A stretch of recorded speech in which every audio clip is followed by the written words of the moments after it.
Hello everyone and welcome back to another deck guide, this time featuring the recursive Ragnaraika and the previously omnipresent Mitsurugi. With Ame and multiple bridges into the archetype hit, Mitsu hasn't been around nearly as much lately, which is a shame because it's an archetype I actually really enjoy.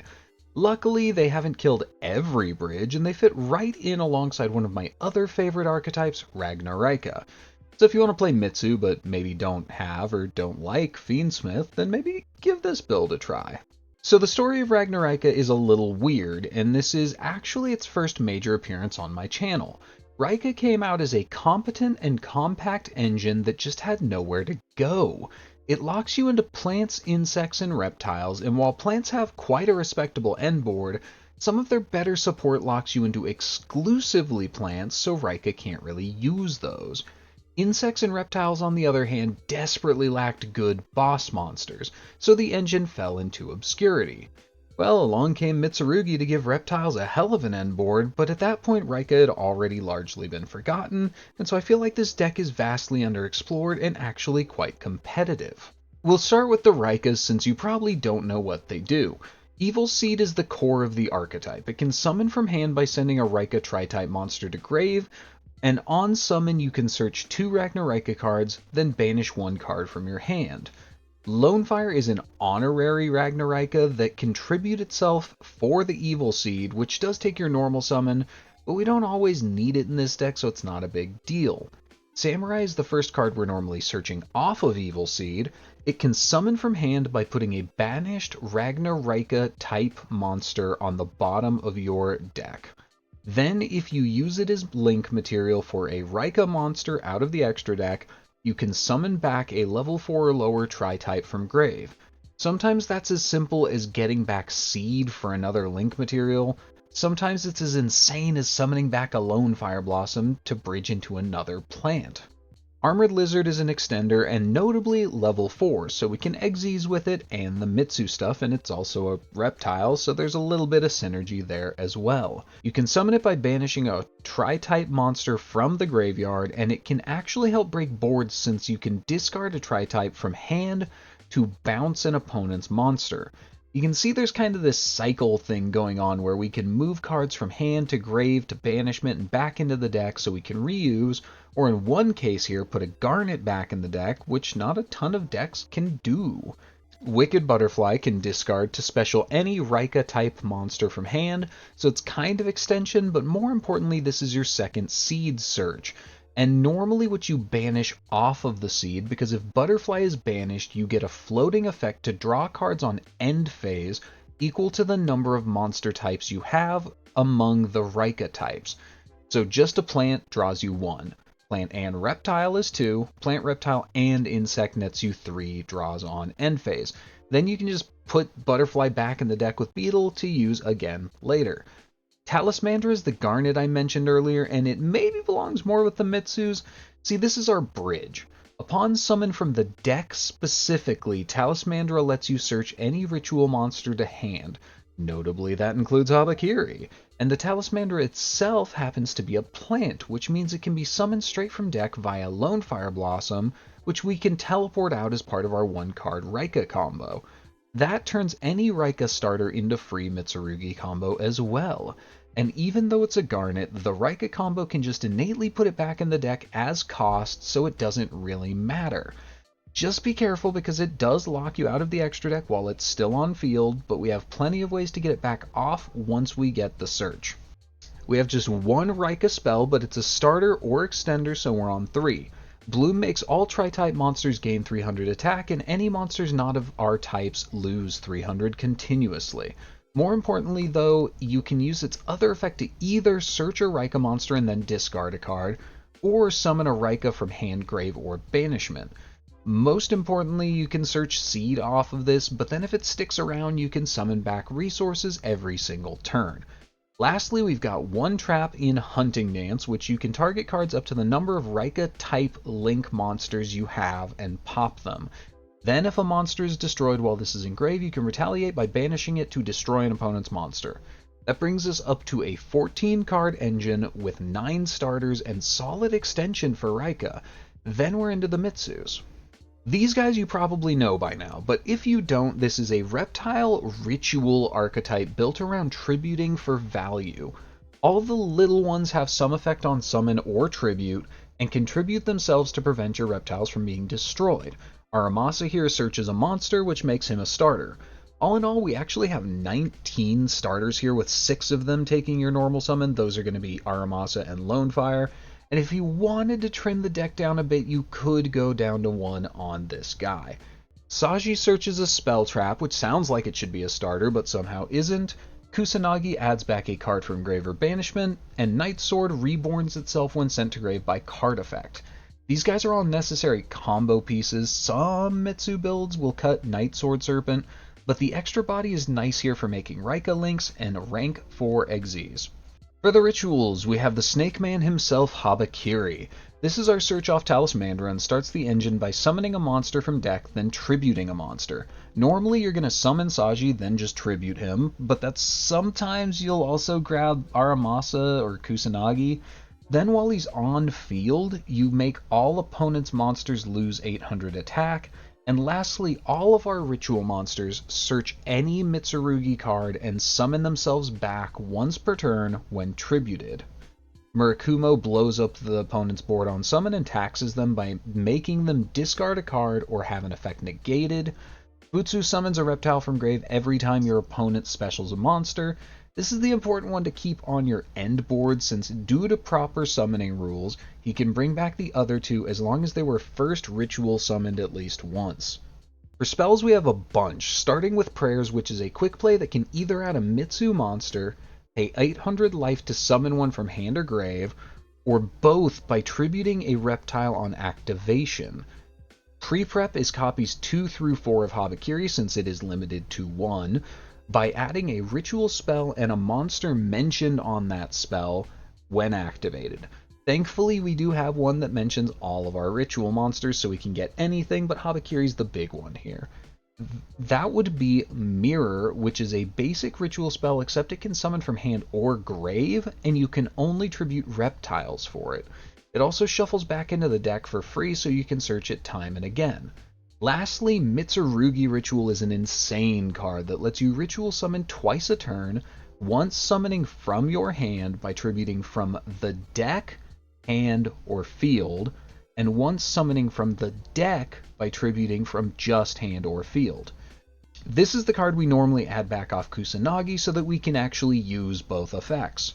Our one Mitsu trap is Great Purification, which is an Omni Negate and Destroy by tributing a high-level reptile. Then you can banish this from grave to summon a reptile from grave and tribute a different monster. These guys are really hard to permanently remove from the board in general, and you just search more follow-up every time they come back, giving us a crazy grind game. Lastly, we have one Gravedigger's Trap Hole because we have a Rafflesia in our extra deck. This negates an opponent's monster effect activated in hand or grave and burns them for 2,000. It's not awful to just set as part of the end board, but Rafflesia allows us to access it turn 1 before we commit to anything to protect against hand traps. Since we're on a lot of one-ofs, I'm playing 46 with 13 non-engine. Not that the one-ofs are bad, most of them are fine to see, but with 19 starters we would prefer to just open multiple of those, and going over 40 helps the ratios work out. For non-engine, play what you want, but Ash is good because we want to summon a ton if we can, and it protects us from enemy mulch armies. Droplet is solid for dodging targeted interaction and letting us use dead mulch armies or traps we might draw going second. I do want to note that if you have the Ecclesia and the Dark Dragon, then the Fallen and Virtuous package is definitely worth fitting in here somewhere. I just ain't spending $50 on the card. I'll wait. In the extra deck we have one Skeletal Soldier, which can reborn a Raika from grave once per turn, and shares its second effect with the other Raika Link monsters to put an Insect Planter Reptile from field on the bottom of your deck to summon the Link back from the grave. This is what makes the archetype so recursive and scary in a simplified board state. Any body turns into a Link 3, 4, or even 5 after the first time you manage to summon it out.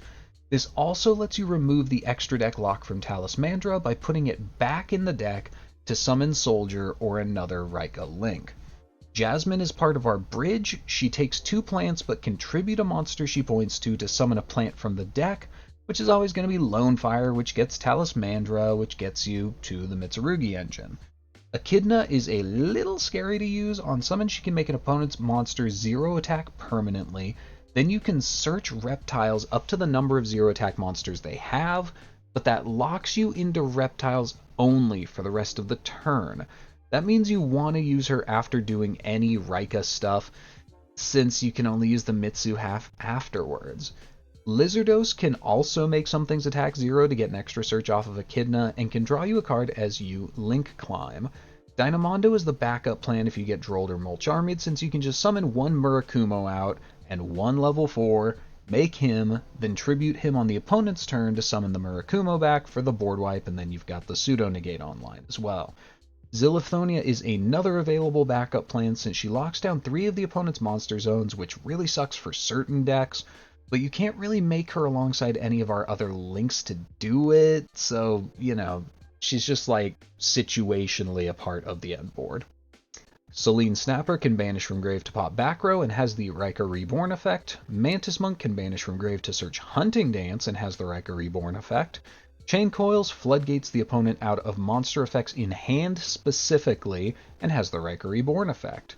Bengal Answer can bounce a monster every turn and can come back from the grave once by banishing a couple of links, but be aware that you can only make him with plants, but you do end up with Skeletal Soldier and Jasmine, both link 2s, on board as part of the normal combo, which, wouldn't you know it, that's 4 link material worth of plants. Stag Sovereign can pop 2 monsters when an opponent summons from deck or extra deck and has the Raika Reborn text.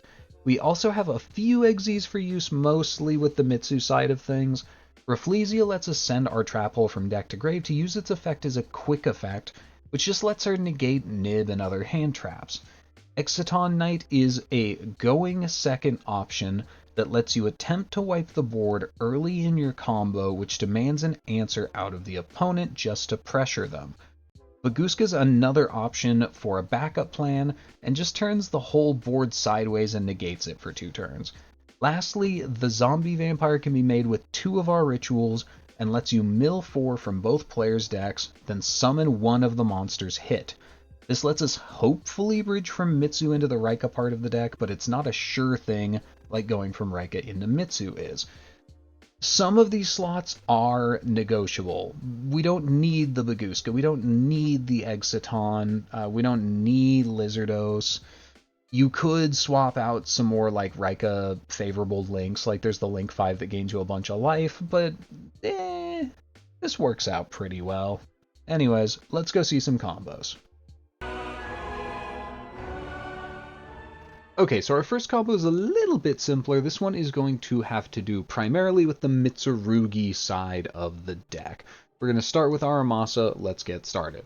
So we're going to normal summon the Aramasa, and then we can add Habakiri, who is the crux through which all Mitsurugi combos go, who can summon out Saji, tribute Saji, grab Mitsurugi prayers, tribute the Habakiri for prayers to add Murakumo, summon back the Saji, and that's going to trigger the Habakiri to go get us Mitsurugi Ritual. Then we can overlay our 2 4s on the board for the Rafflesia, so the rest of this combo is protected, and this was only summon number 3, so we're not under Nib yet. Then we can go ahead and activate the ritual to summon out Murakumo by tributing Night Sword Serpent, Kusanagi. Kusanagi adds back ritual, Night Sword Serpent summons itself, then we contribute the Murakumo to go get Futsu. Murakumo's going to get us Mirror along the way, so we contribute the Futsu to bring back the Ame no Habakiri, and the Futsu can search up Great Purification, then summon itself back. Here, we don't really need Murakumo and Habakiri because we've got Futsu who can just summon them back on the opponent's turn anyways. So we can go into any number of things with them. We could, in theory, use them plus the Night Sword Serpent to go into Mantis Monk, banish a couple, which, like, isn't my favorite. Yeah, we don't have good banishes here. If we had used the Rafflesia, our banishes look a little bit better, but I wouldn't recommend that. We could make Gorgon of Ziliphonia, that would be fine too. Or, if you don't have access to the Raika engine, you can go into Zombie Vampire with 2 of them, and then mill to try and get access to the Raika engine. So we mill here, we miss the Raika engine, but we hit something off the opponent, so that allows us to keep going a little bit and at least still get to the Gorgon. We set Purification, and this is it. So this is still the trap off of Rafflesia, which once you use that trap, because it's a single use, you can just use her as material. Like, she's not doing much else past that. But if you didn't use it, you still have that. You've got Gorgon locking down these 3 zones, negating anything that is summoned to them, getting bigger, all that good stuff. Butsu can bring back the 2 rituals from our graveyard on the opponent's turn, as well as Kusanagi to bring back more follow-up. And if and when we use the Rafflesia, you can also bring back these guys to add more follow-up. And then we've got our Omni Negate here. So, strong board, lots and lots of follow-up. It's sticky, hard to get rid of. We're protected for almost the entire thing. Well, pretty much the entire thing. Cool, cool. And then this one's going to be longer and more complicated and involved. But it's just 1 card off Ragnaraika, the Evil Seed. Note, we don't even need to use its effect to special summon by discarding. We can just normal summon it, and this combo works. It just gets better if you don't have to normal summon it. So we're going to go ahead and do that, normal summon Evil Seed, and that's going to let us get Butterfly and Beetle. Butterfly is going to trigger, so on end phase, we draw up to 3 cards based on the number of types we have. Then we can put it back in the deck, because that is a floating effect. It's going to happen regardless of whether it's still banished or not, to summon out the Beetle. Then we can go into the Ragnaraika Skeletal Soldier. Beetle triggers to bring back Evil Seed, and then activate Skeletal Soldier to bring back Beetle. Then, because Seed and Skeletal Soldier are both plants, we can go into Jasmine. Make sure you put the Beetle in one of the Jasmine zones, just not in the 2nd or 4th column. You have to do 1, 3, or 5. If you've played Plant Link, you know how this goes. Then you can tribute Beetle to summon Lone Fire, tribute Lone Fire to summon Lone Fire, Lone Fire tribute Lone Fire to summon Lone Fire, Lone Fire tribute Lone Fire to summon Mandragora, or Talismandra. Talismandra searches Habakiri, and then we can put it back in the deck with Skeletal Soldier. Note, even if that gets like Ghost Belt or something, you can still tribute it off of the Habakiri. It's just like suboptimal to do so in a full combo, but don't worry, you're not under the lock. You have multiple ways to get out of it. So then we can go into Bengalancer before doing full Mitsurugi combos. Summon out Saji, go get prayers, tribute Habakiri, go search Murakumo, summon back out the Saji. Add Ritual off of the Habakiri tribute. Use Ritual. Summon Night Sword Serpent. Get back the Ritual. We have Murakumo. And at this point in the combo, the opponent would have done anything. They had like a Nibiru, but if they're trying to be greedy and hold on to it till the end, you can catch them off guard with Rafflesia here. And even if they pull the trigger in response to you having 2 4s on the board, both the Futsu and the Bengalancer can and will just come back, so it doesn't matter that much if they nib right there. Then we can use our second effect of Ritual to summon, or no, sorry, we already did that. That's gonna bring back the Murakumo and add Mirror. And then we can use Mirror to summon out the Habakiri we tributed earlier in the combo, tributing the Futsu, who will search up Great Purification and bring himself back. And then again, we don't need to keep the guys, so we can just link them off. Or Mantis Monk, because again, Bengalancer also can just come back. Mantis Monk can banish 2 of the Lone Fire Blossoms we went through. That's why we tribute Lone Fire, to get every one of them out of our deck, because it's filling our graveyard for banishing things for like Selene Snapper and Mantis Monk. That's going to go get us Hunting Dance. We've got both of our traps online, well, all 3 of them if you're counting Rafflesia, and then we can banish the Skeletal Soldier and the Jasmine to summon back the Bengalancer if you want, or you can keep it as follow-up for the next turn, kind of however you're feeling. And congratulations, this board has a plant, an insect, and a reptile. So if we go to end phase, we draw 3 cards off of our 1-card combo that ends with a really nasty board. Cool, cool. For our games, we are just doing 1 full match up against Radiant Typhoon. So we are going second here, and they're going to fool us off the bat just in case we're one of those decks that'll try and summon things on their turn. Fair enough. But we're not going to, especially not on this hand, because this hand is mostly non-engine and 1 starter. So it's a little bit iffy, but hopefully the Called By can help. We Imperm Vararune because that stops and MST from showing up, as well as the trap at minimum. But I guess their hand was kind of crappy because they just go into SP Little Knight and pass, so we've got a pretty good shot here. Unfortunately, we draw Ash Blossom for turn, which means that this Rika Bloom's got to get us there because it's the only engine we have. They immediately Ash Blossom it. We go for the called by because it forces this through, and we have to do this to do anything. But unfortunately, they have the SP Little Knight, and without extension, that's not going to really do much for us.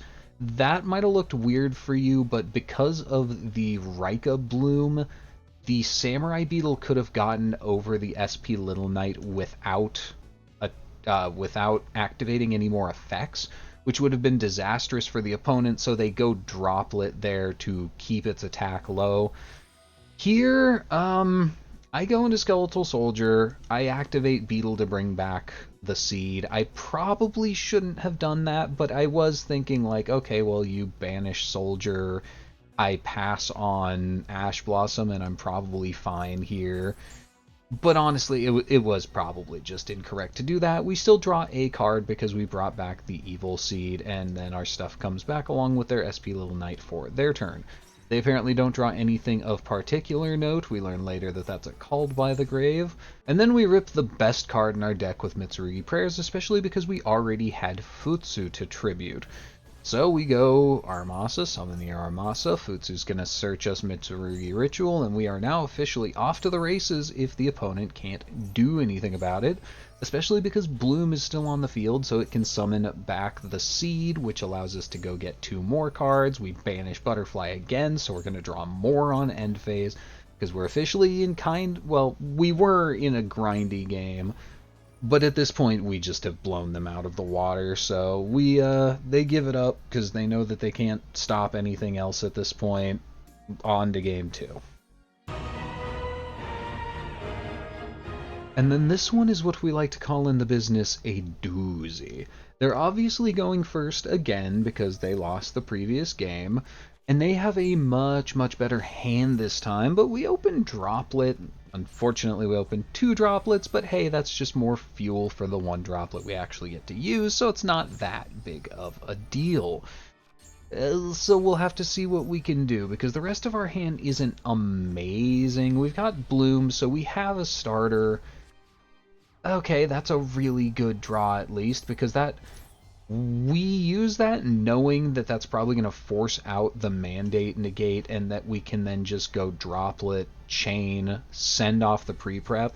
That's going to give us a lot of extension that we really need in this hand, as well as taking out a couple of their disruptions. So we go Droplet, send off the pre-prep so that it will resolve because their negate is targeted, so if it's in the grave they can't target it, and send off the Butterfly. So then we negate both of their monsters. One wasn't doing much and one was just like a shuffle.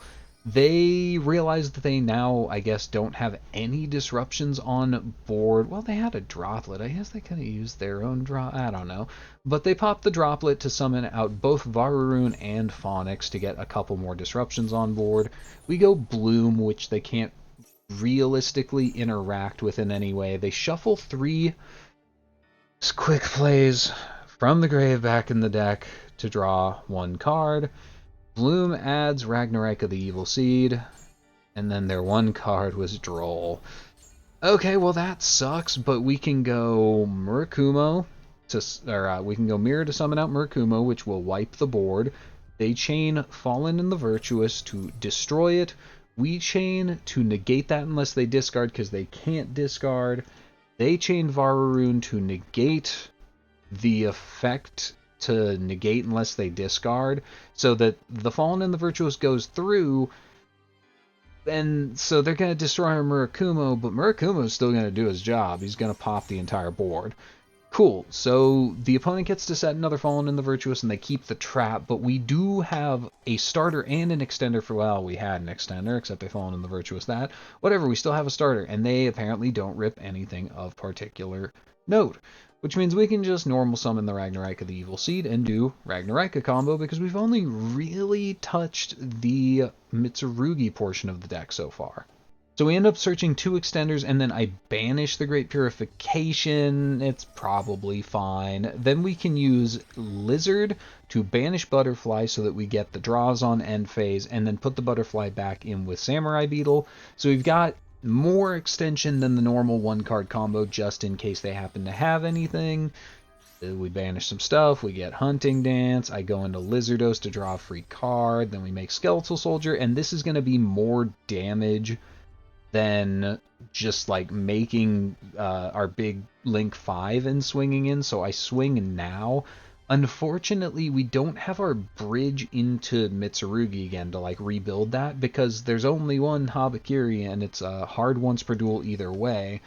So we kind of just have to hope to draw into the Mitsurugi side if we want to get back to that engine, and those don't really help. Imperm sucks to draw on end phase, I hate that.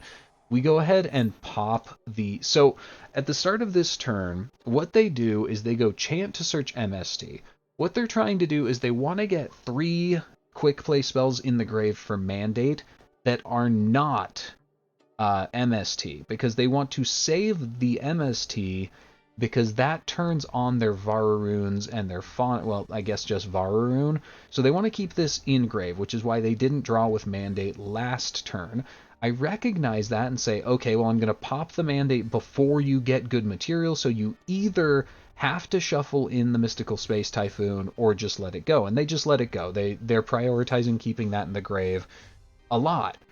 But unfortunately, that means they have nothing on board to MST. So they have to called by our Habakiri to MST they're called by to get 2 guys back. That's not great for them, but it does get them a board reestablished, and now they have a negate and they have shuffle. So we take out the negate and then we go into bloom. The shuffle is going to be easier for us to deal with here, so the negate's the thing that we take care of. The seed can add from grave and banishment, so we can just reuse beetle and lizard again.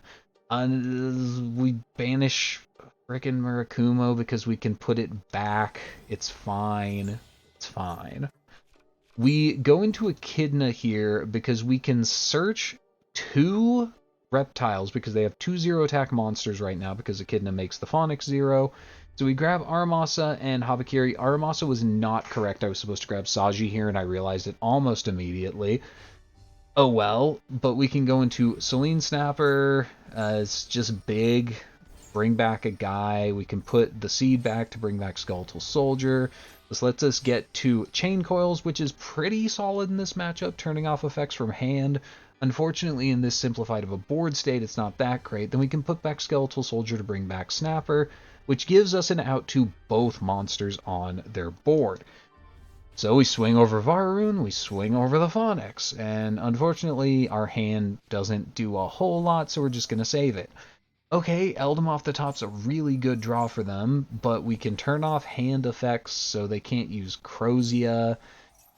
It's fine, but they get to the MST and we do have a target, so they pop it and they bring their guys back, but Vararune's not great, but they don't have anything to target with it. Oh right, Vararune can put itself in the back, but they decide to hold on to the MST for a disruption on our turn because it will also bring back their 2 boss monsters when they use it.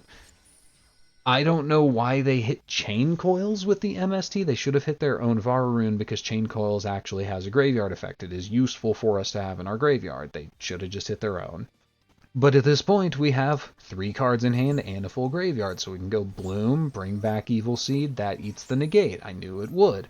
Then we can go Habakiri because we haven't actually used it this game yet, surprisingly. Summon out Saji, tribute Saji, add prayers. They don't have another negate, so we can just go through the whole Mitsurugi combo, and the Kusanagi, because it can add from banishment, can add the Murakumo back from banishment. The Aramasa can search us just a guy. They shuffle back the Kusanagi. We add back the Kusanagi. We didn't want to get Futsu, whatever. But because we messed this whole thing up by not getting the Saji last turn, we just don't have a way to ritual summon the guys in our hand. So we have to pass. They draw. Thankfully, it's nothing. We've got life points to buffer with. and then we rip prayers off the top, but crap, that's an ash blossom, and then they negate our Habakiri effect to search. That really sucks, but Kusanagi can at least add back Mirror, go Mirror, summon. We have to summon from the graveyard because we only have Tribute fodder in hand, so we have to summon the Habakiri. But that triggers Murakumo to at least search the ritual. Then we can go Celine Snapper, put back Kusanagi to summon, pop their back row so they don't have a target in case they manage to find an MST, so they can't trigger the MST. Get over the Phonics because Habakiri's making it small. We can't get over the Vararoon, but we can bring back Futsu, or we can summon Futsu out of the deck, and then we can put back Celine to summon Chain Coil, so we've got the Floodgate on a big body, and we can summon guys back if they summon anything. It's got to be good enough, and they just quit and let the timer run out. So, woo! That was an 11-turn grindy control game, and we managed to come out on top despite me making a fatal error in the 11th hour. Cool? Cool. And we're back with closing thoughts on our Ragnaraika Mitsurugi deck. We don't have time for much in the way of closing thoughts. That last game was incredibly long, but hopefully that helped you see the fact that this deck is quite good. It grinds like crazy, it extends like crazy, it has tons of follow-up off of just a basic board. It's really good in a simplified board state. It lets you bridge into Mitsurugi even as Mitsurugi's starters get chipped away at, even in Master Duel, where they have hit the Mitsurugi starters even more than here. This deck works just fine, and even there you have King of the Feral Imps, so it's even better. So, good, grindy deck. I think I want to call it like tier 2, tier 2.5, like some build of this. Maybe not this one. I'm not that competitive, but there's probably a build of this that could be considered meta, and people just don't play it because they completely forgot Ragnaraika existed. So yeah, that's going to be it for this one, guys. I hope you liked it, and I hope to see you next time. Bye-bye.